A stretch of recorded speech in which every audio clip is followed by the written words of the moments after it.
Hi y'all, it's Debbie here from Paper Sweeties in Kiwi Lane, sharing a fun storage idea. I saw someone posting a video somewhere online, I think on Facebook, of how she stored some of her Kiwi Lane templates, and I absolutely loved it.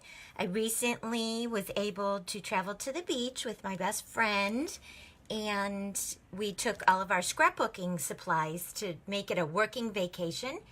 And my concern was taking my Kiwi Lane templates, just putting them in my scrap bag. I was afraid that they were going to get creased and bent during transporting back and forth. I just put them like in one of the pockets and zipped it.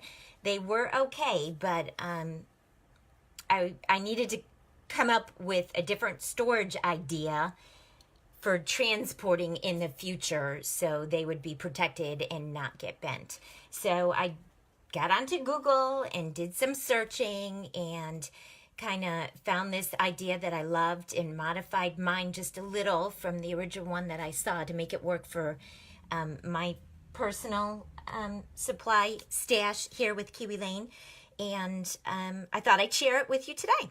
Basically, it's a storage binder, and it's very, very, very similar to the way I store all of my Paper Sweeties stamps and dies. I've shared this video with y'all in the past. My Paper Sweeties products are in a 12 by 12 binder, and I got from We Are Memory Keepers their pocket pages that have 4 by 4 pockets. In each pocket I store my Paper Sweeties stamp, and then also in a little zip bag I store the coordinating dies that go with the stamp. So when I need to create with any particular stamp, the dies are right with it. And I have 4 of these binders. I have one for all occasion, one for the dolls and outfits, one for sentiments and planner stamps, and then one for everything holiday. And I have literally hundreds of stamps and dies stored in the space that 4 binders take. So it's very convenient, handy, portable, and it doesn't take up much space either. So what I wanted to do was to create a similar storage system for all of my yummy Kiwi Lane templates, to store them all in one place where they would be protected and easily transportable, and they won't get bent. So basically I found this yummy binder. Everything that I used for my Kiwi Lane binder I ordered online from Joann's, but I'm sure you can find them other places online too. So this binder is the extra large Pioneer photo album binder, and it's the extra large 2.5 ring, so it'll hold a lot of pages and a lot of bulk as you fill your binder up with your Kiwi Lane templates. So let's get started peeking and taking a look. So I ordered 3 different kinds of pages. First, I ordered the generic 12 by 12 open flap at the top pages, and I used them for 2 different purposes. First, at the beginning of each category, I used one of these pages. I put some pretty pattern papers inside it to just make it look pretty, because everything in my world has to be pretty, polka dot, pink, and sparkly. Those of you that know me know that that's a steadfast rule with me. So I created categories for each of the categories that are in the Kiwi Lane book. I was trying to choose my words. And I just went in order of the current catalog as far as their categories. So borders, fun borders, accessories, photo strips, a la carte, card borders, tiny accessories, and pocket borders. All right, so, and what I did too, I'm not sure if you can see it, so I'll take it out, is I created some little spines with some just random leftover heavy gauge cardstock, poked holes in them, punched holes in them, and then adhered them on either side of my pocket pages to make them more sturdy, and so the pocket pages would not come out of the little ring attachment, because as I was turning the pages, some of them wanted to slip out. So when I put the little spines on there, I adhered them with just some tape runner on both sides of the clear plastic pages, and that seems to prevent them from wanting to come out of the rings. Next, I took one of my Kiwi templates from the banners set, and I printed on my computer names of all the different categories. Then I traced the top of this pretty little template on my categories, cut them out, and adhered them to the top of my pages in order of the catalog. So when I'm looking for something in particular, I see it in the catalog, I can go to my little binder and find it super quick and easy. All right, so that's how I labeled all my categories. Next, what I did with my first category, my fun borders, is I put them in one of my generic 12 by 12 clear pages. And to prevent them, I put 2 sets in one page, and I cut out the cardboard insert that came with the product packaging. And I wanted to keep it because it shows what is included in the set, and it also gives some great layout ideas for scrapbook pages and cards. So what I did, so I can maximize my space for these are kind of larger sets, so I took my handy dandy little sewing machine and just kind of placed everything dry in there, and then found out where I needed to create a pocket and zipped down with just a straight stitch, back stitching at the top and the bottom so it would be really secure. And I created 2 custom sized pockets to put in my binder for my large banners and borders here.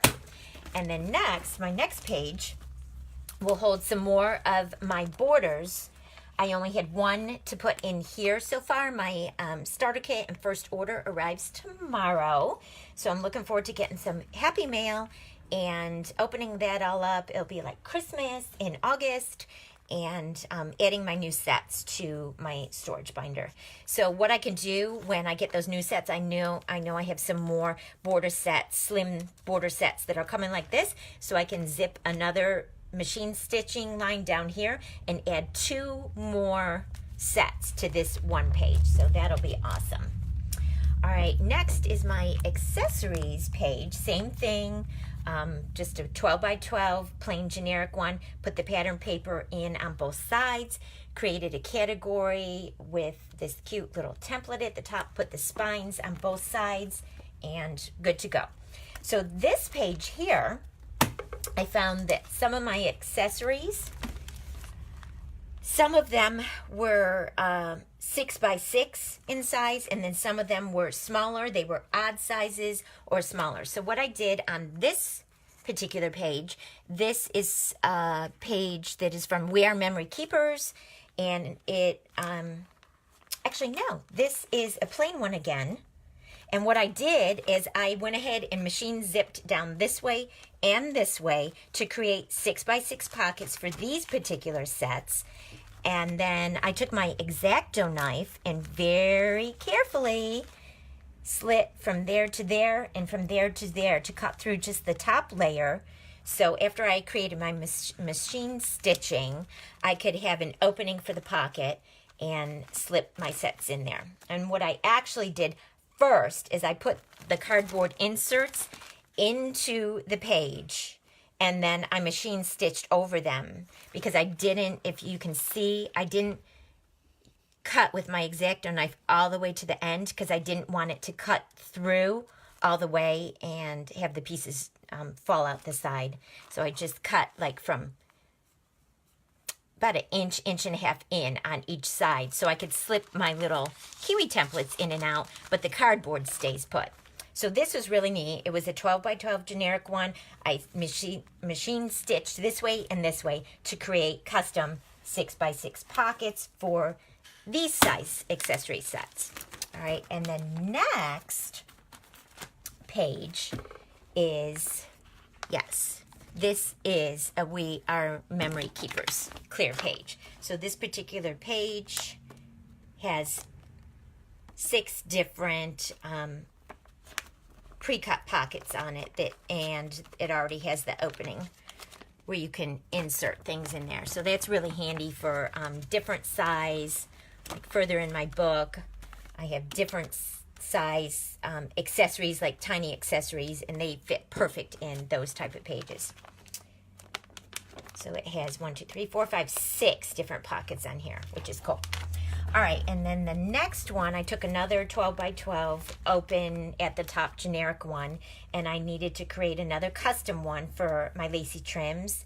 So I just basically did the same thing, put the cardboard insert into the clear plastic, zipped it horizontally and then vertically, back stitch on both ends to hold it, and then the same thing. Took my X-Acto knife and just zipped the pocket open, leaving like an inch on either side, and slipped my little templates inside.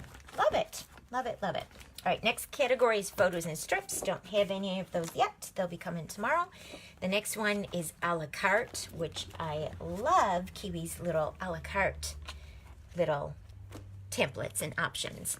So this one is actually a simple stories page, again, that I just ordered from Joann's, and it has 1, 2, 3, 4, 5, 6, 7, 8, 9, 10 different pockets, different sizes, a little bit larger and a little bit smaller. So it works perfect for the a la carte templates from Kiwi. All right, and then the next section is card borders, which I don't have any of yet. And then my next section is my tiny accessories, which I love the tiny. They're great to use on scrapbook pages and cards too. I most of the time am a card maker, but I've had a lot of photos just of recent with my kids, with engagements and weddings, and another engagement and another upcoming wedding. So I have lots and lots of pictures to scrap. And also, for those of you that know us, you know that my husband and I purchased a B&B this past January, and we have been renovating it and just opened the doors this month. So I have a lot of before and after pictures of the renovation. So I started a scrapbook for that. But these We Are Memory Keepers pages work great to put all of your tiny accessories, and then the simple stories hold the smaller a la carte things. And then this section is my for my pocket borders. I have 1 set so far, and again, this I used the We Are Memory Keepers with the 6 pockets on 1 page. And there you have it, folks. Great, great storage that you can custom tailor if you have a sewing machine, or if you have one of those fuse machines. I don't, so I used my sewing machine, which worked really well for me. But I also saw videos online that people were doing this similar type of storage with their fuse machines. Mine worked great with my sewing machine, and you can custom make your pockets to any size that you need them, and keep all of your Kiwi precious templates stored in 1 spot. Doesn't take up much space at all. I think way less space than if you use the ring storage system in your office or craft room. And what I love most about this is that they're all protected and very easy to transport, and none of them will get creased or bent the next time I go on a scrapbooking road trip or retreat with any of my friends. So I hope you enjoyed my storage idea, Kiwi friends and Paper Sweeties friends. And hopefully I'll be back again soon sharing another video with what I'm up to in my craft room. Until then, have a great day, take care, and enjoy your crafting. Bye.